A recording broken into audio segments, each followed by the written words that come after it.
Selamat pagi para siswa. Pada pagi hari ini kita akan memulai belajar ekonomi mengenai masalah pokok ekonomi. Namun terlebih dahulu kita perkenalan dulu yuk. Yang pertama ada Kak Yustia Maharani dengan NIM 201334009. Yang kedua ada Kak Angelina Claudia Dewi dengan NIM 201334012. Dan yang terakhir ada Kak Siana Tita Laviana dengan NIM 201334030.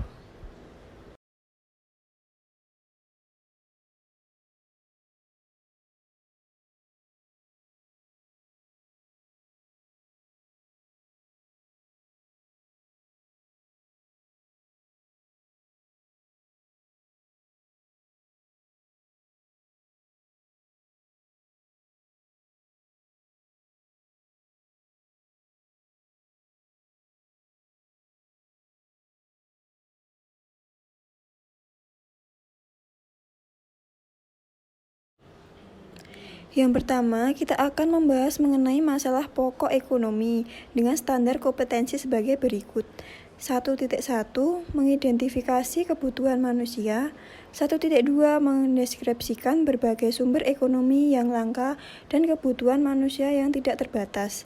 1.3 Mengidentifikasi masalah pokok ekonomi, yaitu tentang apa, bagaimana, dan untuk siapa barang diproduksi. 1.4 Mengidentifikasi hilangnya kesempatan para tenaga kerja bila memproduksi di bidang lain.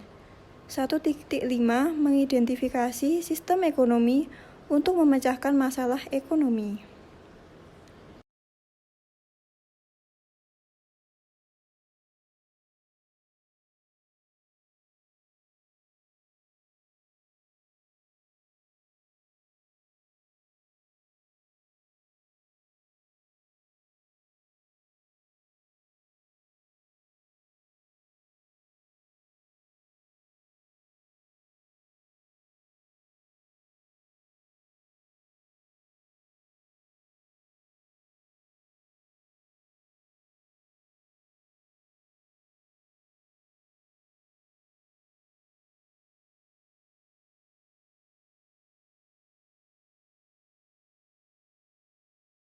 Pada bagian A, kita akan membahas tentang kebutuhan.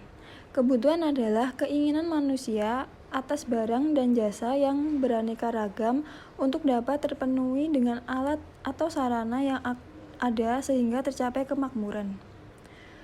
Macam-macam kebutuhan. Yang pertama adalah kebutuhan berdasarkan intensitas kegunaannya. Yang pertama ada kebutuhan primer atau kebutuhan dasar. Kebutuhan primer disebut juga kebutuhan alamiah. Kebutuhan primer merupakan tuntutan secara alamiah yang harus dipenuhi. Manusia harus memenuhi kebutuhan dasarnya seperti makan, pakaian, dan perumahan untuk mempertahankan kelangsungan hidupnya. Yang kedua adalah kebutuhan sekunder atau kebutuhan pelengkap atau kebutuhan kultural. Setelah kebutuhan primer sudah terpenuhi, manusia masih memerlukan kebutuhan yang lain, yaitu kebutuhan sekunder. Pemenuhan kebutuhan ini sejalan dengan tingkat kebudayaan atau kultur masyarakat tempat seseorang hidup atau bertempat tinggal. Misalnya, kebutuhan masyarakat di daerah lembah Baliem, Papua akan berbeda dengan masyarakat di kota Surabaya. Contoh kebutuhan sekunder adalah radio, televisi, buku, dan alat tulis. Yang ketiga, kebutuhan tersier atau kebutuhan mewah. Kebutuhan tersier adalah kebutuhan yang hanya dapat dipenuhi oleh sebagian kecil masyarakat yang memiliki ekonomi dengan biaya tinggi. Ukuran mewah ini sifatnya relatif, artinya satu barang pada satu waktu atau tempat mungkin termasuk kategori mewah. Sedangkan pada tempat atau waktu lain mungkin tidak terpenuhi bawang merah. Contohnya, rumah mewah, mobil mewah, dan berlibur ke luar negeri. Yang B, kebutuhan berdasarkan sifatnya. Yang pertama ada kebutuhan jasmani atau kebutuhan badaniah. Kebutuhan jasmani adalah kebutuhan yang dirasakan oleh unsur jasmani manusia terhadap barang dan jasa. Unsur jasmani terhadap barang, misalnya pada saat Anda lapar dan haus, Anda butuh makan dan minum.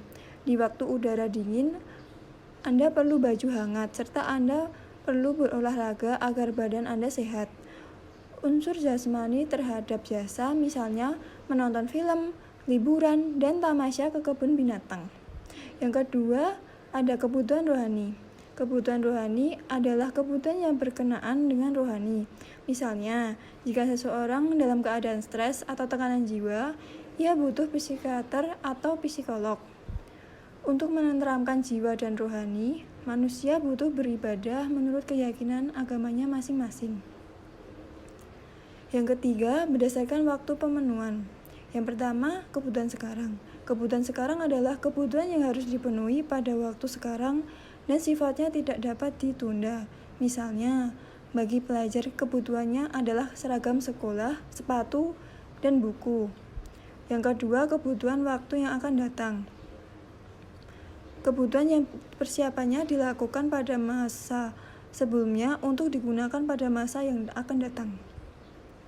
Contohnya, seseorang menabung untuk memenuhi kebutuhannya membangun rumah. Yang D, kebutuhan berdasarkan subjek. Kebutuhan perorangan atau individu. Kebutuhan perorangan atau kebutuhan yang pemuasannya ditunjukkan bagi keinginan individu yang bersangkutan. Contohnya, kebutuhan akan obat jantung bagi penderita penyakit jantung dan kebutuhan buku-buku pelajaran bagi pelajar. Yang kedua adalah kebutuhan kelompok masyarakat. Kebutuhan kelompok adalah kebutuhan yang pemuasannya ditujukan bagi kepentingan bersama atau kelompok. Misalnya, pasar digunakan untuk berjualan maupun berbelanja, dan rumah sakit digunakan sebagai tempat berobat oleh masyarakat.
Selanjutnya pada bagian B, ada alat pemuas kebutuhan seperti barang dan jasa. Barang adalah benda-benda yang berwujud yang digunakan masyarakat untuk memenuhi kebutuhannya atau untuk menghasilkan benda lain yang akan memenuhi kebutuhan masyarakat. Contohnya seperti barang-barang yang digunakan untuk memenuhi kebutuhan masyarakat, yaitu beras, pakaian, buku, dan lain-lain. Adapun contoh barang yang akan digunakan untuk menghasilkan barang lain untuk memenuhi kebutuhan masyarakat seperti mesin-mesin, peralatan, dan bangunan pabrik. Barang-barang tersebut merupakan contoh barang berwujud. Di samping itu pula ada barang yang tidak berwujud seperti udara dan sinar matahari. Menurut sifatnya atau cara memperolehnya, barang dibedakan menjadi dua, yaitu barang ekonomi, yaitu economic goods. Barang ekonomi adalah barang pemuas kebutuhan yang memperolehnya diperlukan pengorbanan sumber daya ekonomi. Contohnya, baju, minuman, dan pakaian. Barang ekonomi dapat dibedakan lagi menjadi barang konsumsi dan barang produksi. Yang kedua, ada barang bebas atau free goods. Barang bebas adalah barang pemuas kebutuhan yang untuk memperolehnya tidak diperlukan pengorbanan sumber daya ekonomi. Oleh karena itu, barang bebas tidak memiliki harga. Contohnya, udara, sinar matahari, air di daerah pedesaan, dan air laut di daerah pantai. Selanjutnya, yang kedua, menurut cara penggunaannya dibedakan menjadi dua. Barang substitusi, yaitu barang yang memiliki kegunaan untuk menggantikan barang lain. Misalnya, kopi dapat digantikan teh untuk minum dan pena dapat digantikan pensil untuk menulis. Yang kedua ada komplementer. Barang komplementer adalah barang yang memiliki kegunaan untuk melengkapi barang lain. Barang tersebut akan bermanfaat dalam memenuhi kebutuhan manusia jika digunakan secara bersama-sama. Contohnya, teh dengan gula, CPU komputer dengan monitor, dan sepatu dengan kaos kaki. Selanjutnya, menurut cara pengerjaannya, dibedakan menjadi tiga. Yang pertama, ada barang mentah. Barang mentah adalah barang yang belum mengalami proses produksi atau pengolahan. Contohnya, rotan, kayu, padi, dan tembakau. Yang kedua, ada barang setengah jadi. Barang setengah jadi adalah barang yang sudah mengalami proses produksi, tetapi belum dapat digunakan untuk memenuhi kebutuhan manusia secara sempurna. Contohnya, benang, semen, dan kulit. Yang ketiga, ada barang jadi.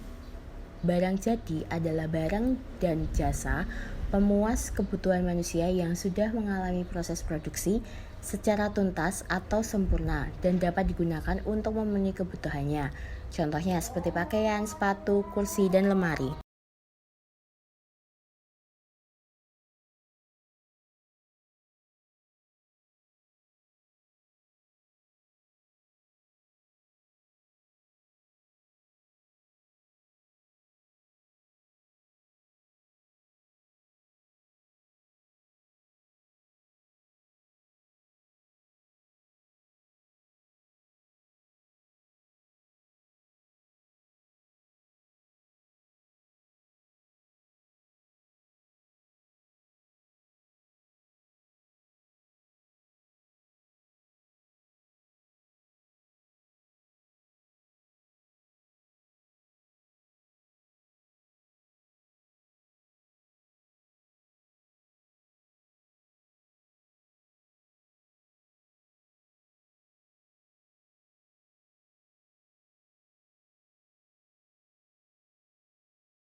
Pada bagian C, ada kelangkaan sumber daya.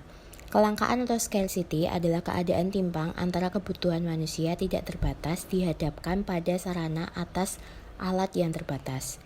Kelangkaan sendiri dibedakan menjadi 4, yaitu yang pertama ada kelangkaan sumber daya alam atau SDA. Sumber daya alam dapat dibedakan menjadi 2, yaitu sumber daya alam yang dapat diperbarui dan sumber daya alam yang tidak dapat diperbarui. Sumber daya alam yang dapat diperbarui adalah sumber daya alam yang memiliki kemampuan untuk mempertahankan atau mengganti diri melalui proses alami atau dengan campur tangan manusia dan manajemen yang tepat. Contohnya, seperti sebagian besar tanaman, hewan-hewan, air, dan udara. Adapun sumber daya alam yang tidak dapat diperbarui, yaitu sumber daya alam yang tidak memiliki kemampuan untuk mempertahankan atau mengganti diri baik tanpa atau dengan campur tangan manusia, seperti minyak bumi, mineral, dan kayu hutan tropis. Yang kedua ada kelangkaan sumber daya manusia atau SDM. Dalam kegiatan ekonomi, sumber daya manusia merupakan faktor produksi paling penting karena berbagai macam pekerjaan dalam berbagai tingkat keahlian, keterampilan, dan pengetahuan dilakukan oleh tenaga kerja. Adapun yang dimaksud dengan tenaga kerja adalah semua orang masalah manusia di bidang ekonomi yang bersedia dan sanggup untuk bekerja. Tenaga kerja meliputi mereka yang bekerja untuk upah atau gaji maupun mereka yang bekerja untuk kepentingan diri sendiri.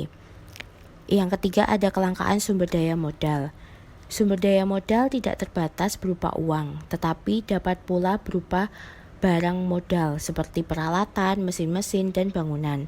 Modal dalam definisinya yang paling luas adalah segala sesuatu yang sudah diproduksi yang akan digunakan untuk memproduksi barang atau jasa lainnya. Barang-barang modal terdiri atas barang yang sangat berguna dalam proses produksi, seperti yang telah dikemukakan.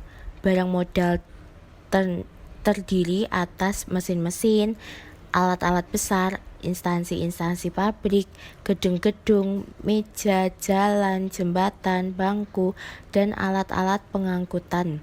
Semua telah dibuat oleh manusia dan digunakan dalam proses produksi sepanjang waktu. Yang terakhir ada kelangkaan sumber daya kewirausahaan atau entrepreneur. Dalam hubungannya dengan manajemen, entrepreneur dapat diartikan sebagai orang yang memiliki dan menggunakan sumber daya finansial atau uang, bahan mentah atau material, dan tenaga kerja untuk menghasilkan produk baru, bisnis, proses produksi, atau pengembangan organisasi usaha. Dengan demikian, seorang entrepreneur memiliki kemampuan untuk menciptakan produk baru dan berbeda dengan menggunakan sumber daya yang ada untuk memenuhi kebutuhan masyarakat yang akan barang dan jasa.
Pada bagian D ada inti masalah pokok ekonomi.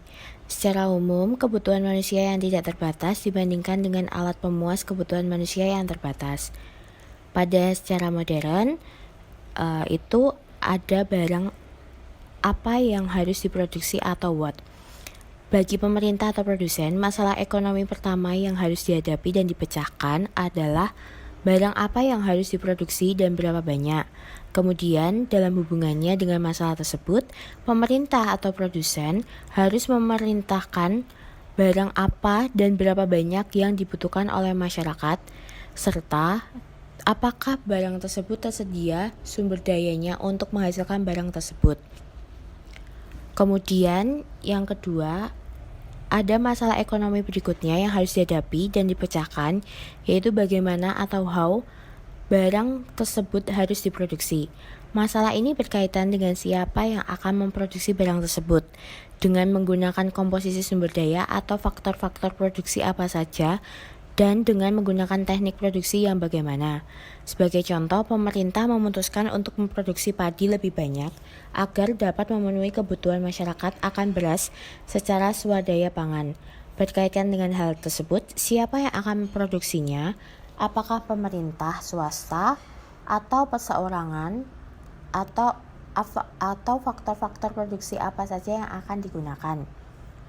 Selanjutnya, untuk siapa, where, atau whom barang harus diproduksi.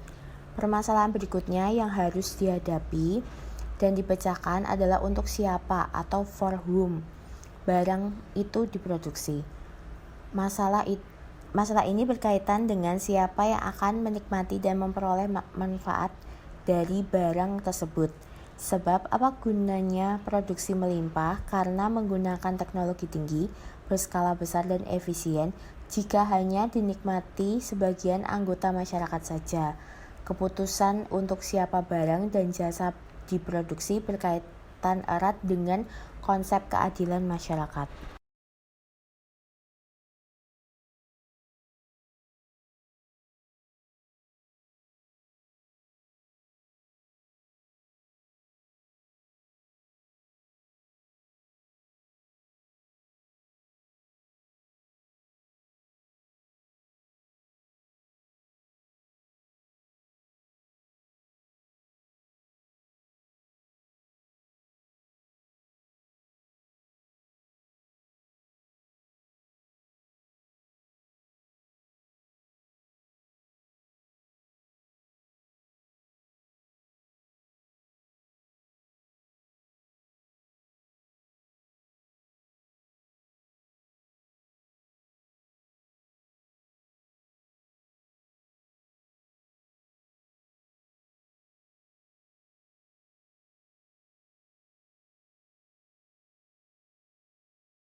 Yang selanjutnya adalah hilangnya kesempatan tenaga kerja jika memproduksi barang lain.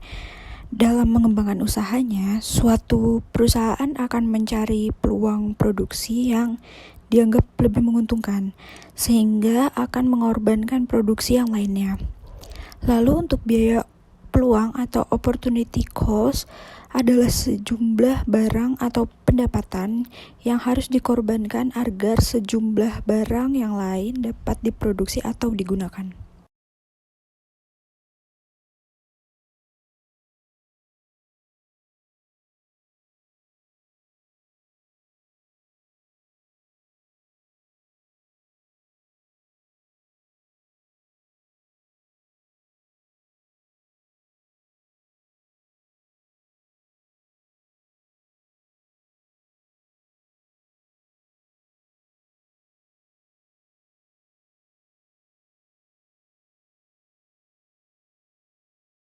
Poin selanjutnya ialah sistem ekonomi.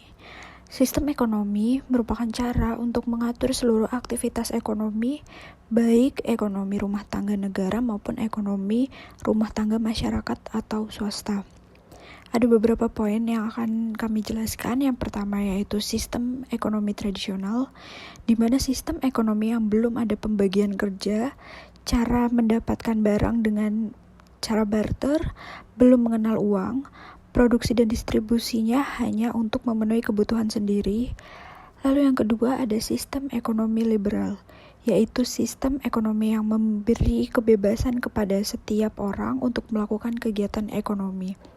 Lalu poin selanjutnya yaitu sistem ekonomi sosialis, di mana sistem ekonomi, seluruh kebijakan ekonomi ditentukan oleh pemerintah pusat, sedangkan masyarakat hanya menjalankan peraturan yang sudah ditentukan. Lalu yang selanjutnya ada sistem ekonomi campuran, yaitu sistem ekonomi perpaduan antara sistem ekonomi liberal dan juga sosialis. Yang terakhir ialah sistem ekonomi Indonesia, di mana sistem ekonomi yang berdasarkan atas demokrasi ekonomi, artinya produksi dikerjakan oleh semua masyarakat dengan kemakmuran masyarakat yang diutamakan, bukan untuk kemakmuran perseorangan atau orang seorang.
Sekian presentasi dari kelompok kami yang membahas terkait masalah pokok ekonomi. Mohon maaf apabila ada kesalahan atau tutur kata kami yang kurang berkenan, dan apabila ada pertanyaan, kritik, dan saran, kami persilahkan. Terima kasih.